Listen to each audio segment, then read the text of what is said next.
ಅಪ್ಪನ ಬಗ್ಗೆಯೂ 4 ಮಾತುಗಳು. ನಿತ್ಯವೂ ನಮಗಾಗಿ ಅಡಿಗೆ ಮಾಡುವ ಅಮ್ಮನ ನೆನಪು ನಮಗೆ ಸದಾ ಇರುತ್ತದೆ. ಆದರೆ ಜೀವನದುದ್ದಕ್ಕೂ ನಮ್ಮ ಊಟಕ್ಕಾಗಿ ವ್ಯವಸ್ಥೆ ಮಾಡುತ್ತಿರುವ ಅಪ್ಪನನ್ನು ಮರೆಯುತ್ತೇವೆ. ಅಮ್ಮ ಅಳಬಹುದು, ಆದರೆ ಅಪ್ಪನಿಗೆ ಅಳಲು ಸಾಧ್ಯವಾಗುವುದಿಲ್ಲ. ಸ್ವಯಂ ಅವನ ಅಪ್ಪನೇ ಕಾಲವಾದರೂ ಸಹ ಅವನಿಗೆ ಅಳುವುದು ಸಾಧ್ಯ ಆಗುವುದಿಲ್ಲ. ಏಕೆಂದರೆ ಅವನು ತನ್ನ ಚಿಕ್ಕ ಚಿಕ್ಕ ತಮ್ಮಂದಿರ ಬಗ್ಗೆಯೂ ಕಾಳಜಿ ವಹಿಸಬೇಕಾಗುತ್ತದೆ.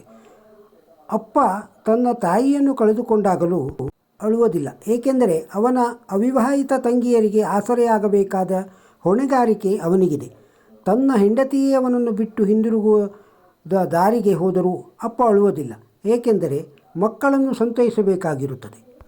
ದೇವಕಿ ಮತ್ತು ಯಶೋದೆಯರ ಗುಣಗಾನ ಮಾಡಲೇಬೇಕು. ಆದರೆ ನದಿಯಲ್ಲಿ ತುಂಬಿದ ನೆರೆಯ ಅಬ್ಬರದಲ್ಲಿ ತಲೆಯ ಮೇಲೆ ಬುಟ್ಟಿ ಹೊತ್ತುಕೊಂಡು ನಡೆದ ವಸುದೇವನನ್ನು ಮರೆಯಬಾರದಲ್ಲವೇ? ಶ್ರೀರಾಮನು ನಿಶ್ಚಯವಾಗಿಯೂ ಮಾತೆ ಕೌಸಲ್ಯೆಯ ಪುತ್ರನೇ. ಆದರೂ ರಾಮನ ಅಗಲುವಿಕೆಯ ಕಾರಣ ಮಿಡುಕಾಡಿ ಪ್ರಾಣತ್ಯಾಗ ಮಾಡಿದವನು ದಶರಥ ತಾನೇ. ಅಪ್ಪನ ಚಪ್ಪಲಿಯ ಉಂಗುಷ್ಟ ಕಿತ್ತು ಹೋಗಿದ್ದು ಕಂಡಾಗ ಅವನ ಪ್ರೀತಿಯ ಆಳದ ಅರಿವಾಗುತ್ತದೆ. ಅಪ್ಪನ ತೂತಾದ ಹರಕು ಒಳ ಅಂಗಿಯನ್ನು ಗಮನಿಸಿದಾಗ ಅವನು ನಮ್ಮ ಭಾಗ್ಯದಲ್ಲಿನ ದೋಷಗಳನ್ನು ತಾನೇ ತೆಗೆದುಕೊಂಡಿದ್ದಾನೆಂದೇ ಅನಿಸುತ್ತದೆ. ಮಗಳಿಗೆ ಸುಂದರ ಉಡುಗೆ ತಂದು ಕೊಡುತ್ತಾನೆ, ಮಗನಿಗೆ ಉತ್ತಮ ದರ್ಜೆಯ ಟ್ರ್ಯಾಕ್ ಸೂಟ್ ಕೊಡಿಸುತ್ತಾನೆ. ಆದರೆ ತಾನು ಮಾತ್ರ ಹಳೆಯ ಇಜಾರ ಧರಿಸುತ್ತಾನೆ. ಮಗನು ಕೇಶಕರ್ತನಕ್ಕೆ 50 ರೂಪಾಯಿ ಖರ್ಚು ಮಾಡುವುದನ್ನು ಹಾಗೂ ಮಗಳು ಕೇಶವದನ ಶೃಂಗಾರಗ್ರಹಕ್ಕೆ ಭೇಟಿ ನೀಡುವುದನ್ನು, ಅಂತೆಯೇ ಮುಖಕ್ಷೌರ ಮಾಡಲು ಕ್ಷೌರ ಸಾಬೂನು ಇಲ್ಲದೆ ಹೋದಾಗ ಸ್ನಾನದ ಸಾಬೂನನ್ನೇ ಬಳಸುವ ಅಪ್ಪಂದಿರನ್ನು ನೀವು ಕಂಡಿರಬಹುದು. ಅಪ್ಪನ ಆರೋಗ್ಯ ಕೆಡುವುದೇ ಇಲ್ಲ.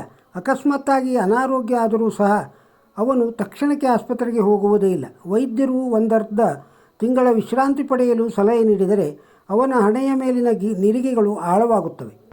ಏಕೆಂದರೆ ಅವನಿಗೆ ಮಗಳ ಮದುವೆ ಮಾಡಬೇಕಿದೆ. ಮಗನ ವಿದ್ಯಾಭ್ಯಾಸ ಇನ್ನೂ ಅಪೂರ್ಣವಾಗಿದೆ. ಸಾಕಷ್ಟು ವರಮಾನವಿಲ್ಲದಿದ್ದರೂ ಮಗಳ ವೈದ್ಯಕೀಯ ತಾಂತ್ರಿಕ ಶಿಕ್ಷಣಕ್ಕೆ ಪ್ರವೇಶ ಮಾಡಬೇಕಿದೆ. ಹೇಗಾದರೂ ಮಾಡಿ ಹಣವನ್ನು ಹೊಂದಿಸಿಕೊಂಡು ಮಗನಿಗೆ ಪ್ರತಿ ತಿಂಗಳೂ ಮಗನಿಗೆ ಕಳಿಸಬೇಕು. ಅದೇ ಮಗನು ಕೈಗೆ ಹಣ ಸಿಕ್ಕಿದ ಕೂಡಲೇ ತನ್ನ ಗೆಳೆಯರ ಗುಂಪಿಗೆ ಔತಣ ನೀಡುತ್ತಾನೆ.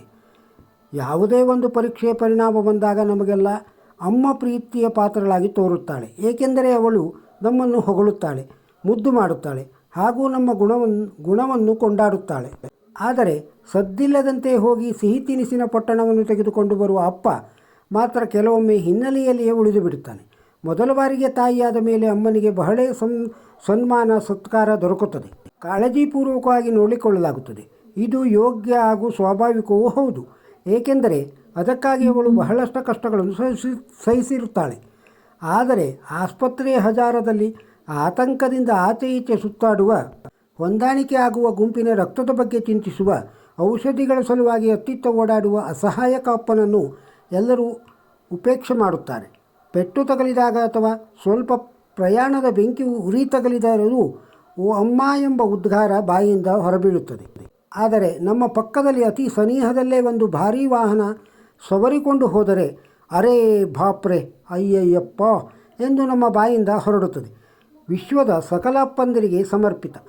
ಗೆಳೆಯರೇ, ಈ ಬರಹ ನಿಮಗೆ ಇಷ್ಟವಾದರೆ ಮರೆಯದೆ ನಿಮ್ಮ ಆತ್ಮೀಯರಿಗೆ ಹಂಚಿಕೊಳ್ಳಿ.